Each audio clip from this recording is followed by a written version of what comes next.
Alright, what's up guys? For this vlog, tudlon ako sa inyo sa akong paggamit ang GitHub o mag-host sa GitHub nga free o walay bandwidth nga limitation. So, first thing first is siyempre mag-open tag browser, any kind of browser yung gamiton, pwede ra Microsoft Edge, Chrome, Firefox or sa bana. And then type lang ninyong GitHub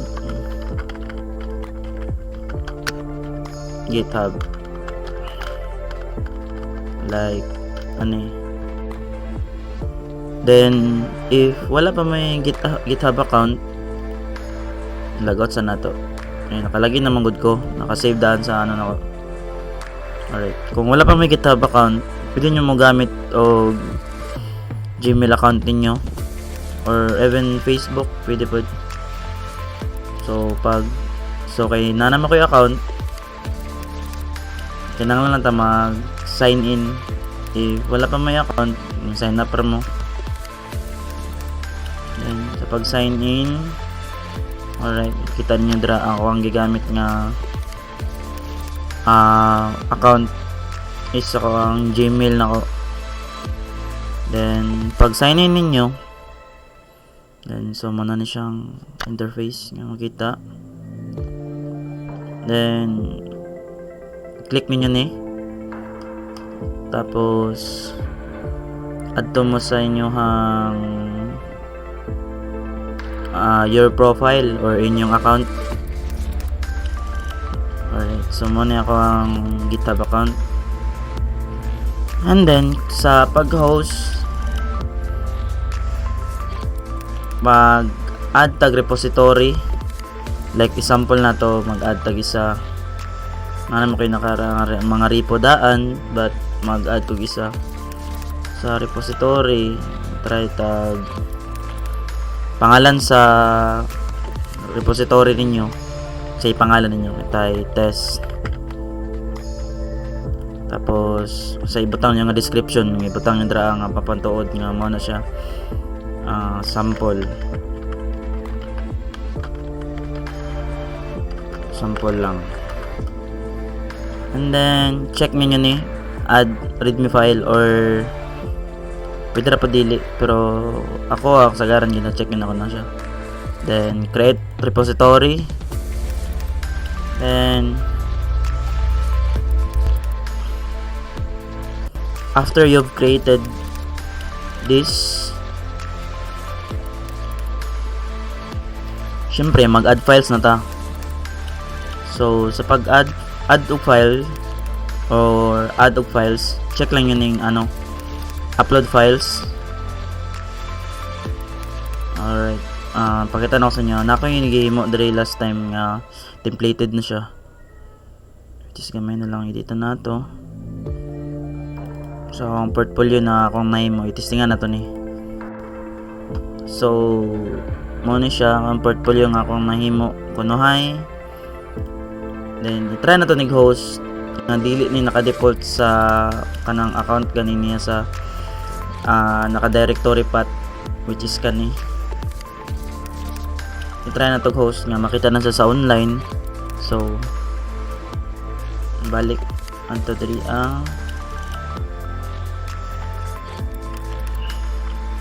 so choose your files. Pangitaan itong folder nga inyohang i-uploads. Alright, so mao man ni kaning duha.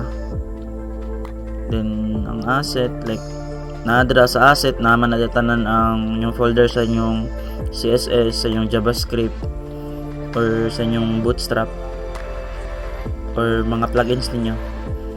And then ang button lang nimo is select all lang nimo siya, or pwede po nga i-drag and drop na lang. Same process, pwede ra gyapon. So kani kay naka-open naman ko open tab, so kanina lang akong button. Double click nimo, then open nimo. Then after na as nabantayan ninyo, na-upload ng index.html pero wala na-upload ang folder. So button niya na is kaning folder naka Windows 11 man ta, so pwede ta maka-split og duha ka tab, which is at chop kayo. Kaning assets drag lang naman tanan diri sa drop panel para ma-uploads. And then as you see, nag-upload siya, like upload niya 4 of 21 files. So lato lang yun na. Then syempre bago ka magulat dra, kalimot subscribe dra. Subscribe yung kada naon siya.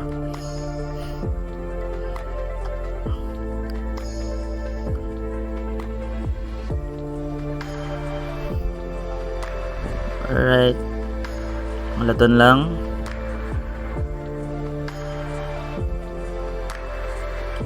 Sama sa pagulat ni Masaya, laton lang niya nga ma-upload ta ng files niyo.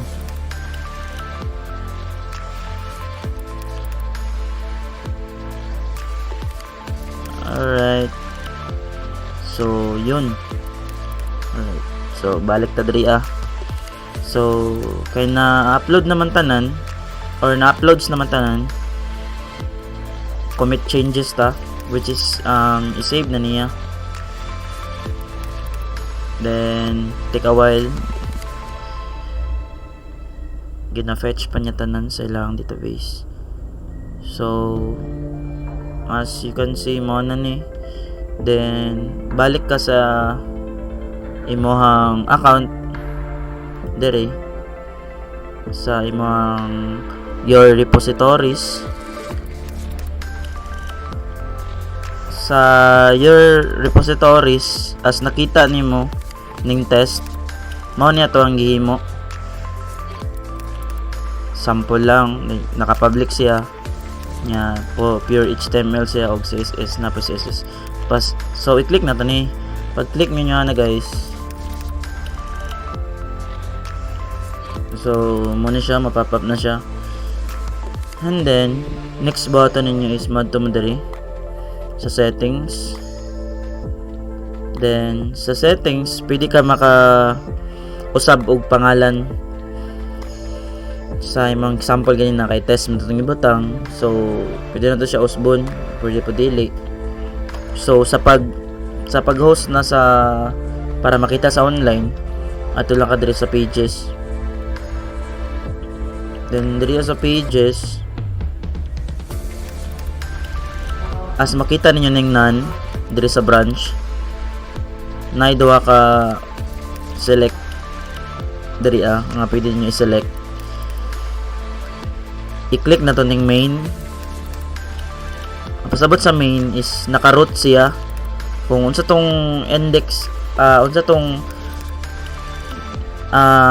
routed nga nga name, which is kasagaran man gyud kay naka-index man gyud na ang term sa naka-root. Mo na unang basahon or mo na basahon una. Then save. Then after ana is balik ka diri sa code. Then in a while pabuton lang nimo. Then as nabantayan ninyo, yellow pa siya. So siguro nag-upload pa siya, like nga na, or gina-fetch niya sa ilang database nila. Then pabuton lang nimo. Then Control R or right click na yellow pagyapon. But i-try na to tanaw. Balik ta diri sa settings.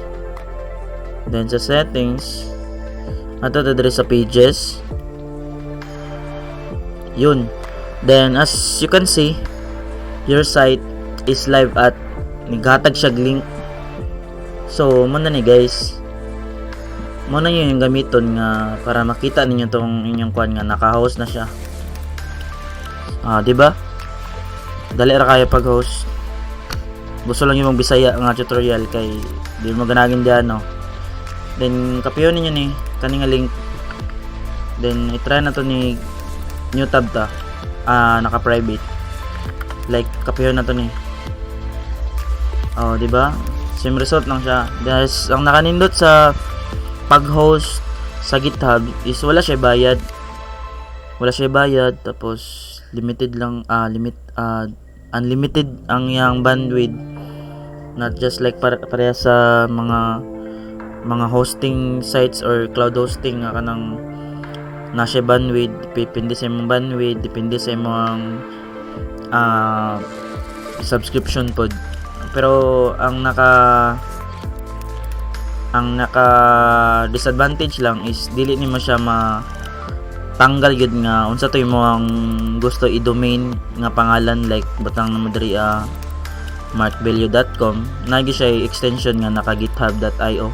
Even sa kanang ubang mga free hosting na mangyapon, pero ang nakanindutan is makita gid siya. So mora to ang atuang tutorial. Kalimot pag-subscribe diha naunsa.